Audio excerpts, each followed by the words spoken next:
दोस्तों, आइए शुरू करते हैं आज की कहानी। रेखा, मेरा वॉलेट नहीं मिल रहा, कहाँ रख दिया कल? मम्मी, ब्रश करा दो।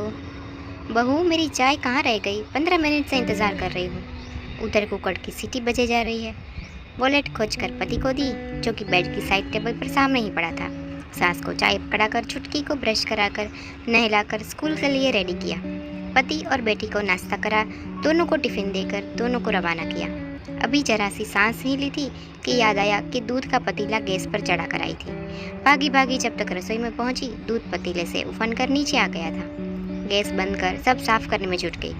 ये थी रेखा की सुबह की कहानी। रेखा, जो कि शादी से पहले काफ़ी मस्तमौला किस्म की थी, हर काम में तेज, साथ ही साथ अपना जीवन खुलकर जीने वाली, मगर अब उसका हाल कुछ अलग ही था। यूं तो उसके परिवार में बस 4 ही लोग थे, रेखा, उसके पति राजीव, बेटी नित्या और सास निर्मला देवी। मगर इस घर में सब हर काम के लिए रेखा पर ही निर्भर थे। नित्या तो अभी 4 साल की थी, तो उसकी निर्भरता तो समझ आती थी, पर निर्मला देवी तो अच्छी खासी चलती फिरती होते हुए भी हिल कर पानी तक ना लेती। और राजीव भी, मैंने कभी पहले कोई काम नहीं किया, माँ ने कभी कुछ कराया ही नहीं, तो मुझे कुछ आता नहीं, ये कहकर पल्ला झाड़ लेता।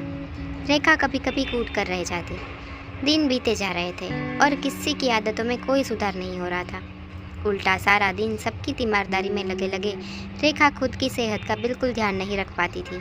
ना तो खाने पीने की सूध, ना पहनने ओढ़ने की।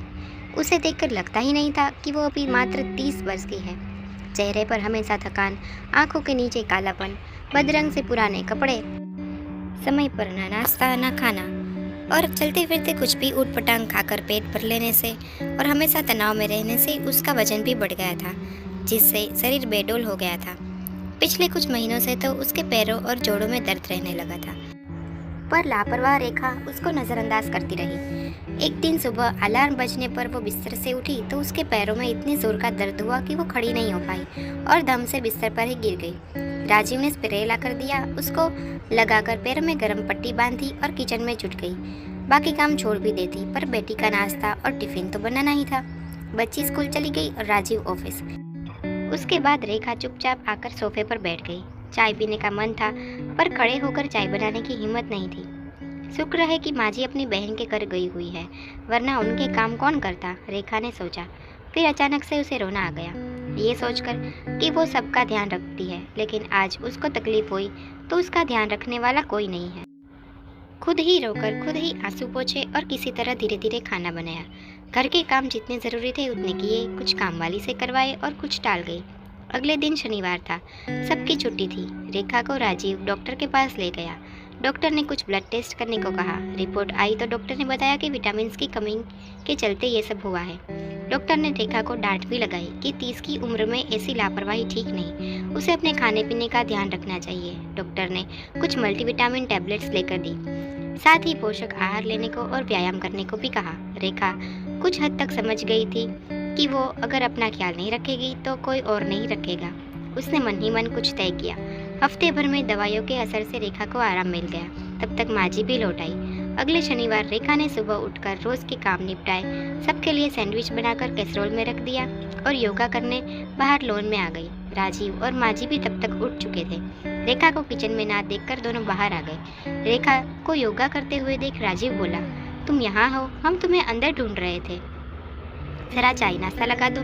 नित्या भी उठ गई है, रेखा ने बिना उनकी तरफ मुड़े योग करते ही जवाब दिया। सैंडविच डाइनिंग टेबल पर ही कैसरोल में रखे हैं। नित्या का ब्रेड बटर भी उसी के साथ रखा है। ठंडे हो गए हो तो ओवन में गर्म कर लीजिए और नित्या को दूध गर्म करके दे दीजिएगा। उसके पहले नित्या को याद से ब्रश भी करवा दीजिए। और हमारी चाय? चकराया सा राजीव बोला। रेखा हंसकर बोली, हाँ, 3 कप चाय भी बना लीजिए, मैं तब तक आ जाऊंगी।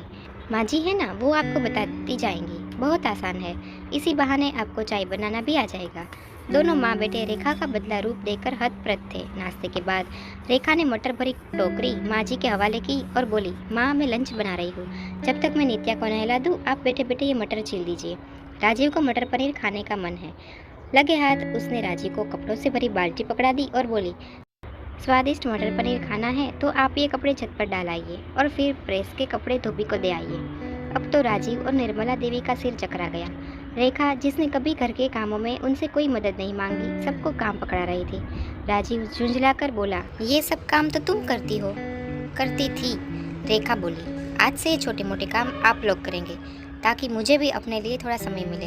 कम से कम शनिवार और इतवार को तो कर ही सकते हैं। मैंने भी सब कुछ करते करते ही सीखा है, आप भी सीख जाएंगे। और माँ जी को भी तो डॉक्टर ने चलते फिरते रहने को कहा है। छोटे मोटे काम करने में उन्हें कोई शारीरिक दिक्कत भी नहीं होगी और वो एक्टिव भी बनी रहेगी।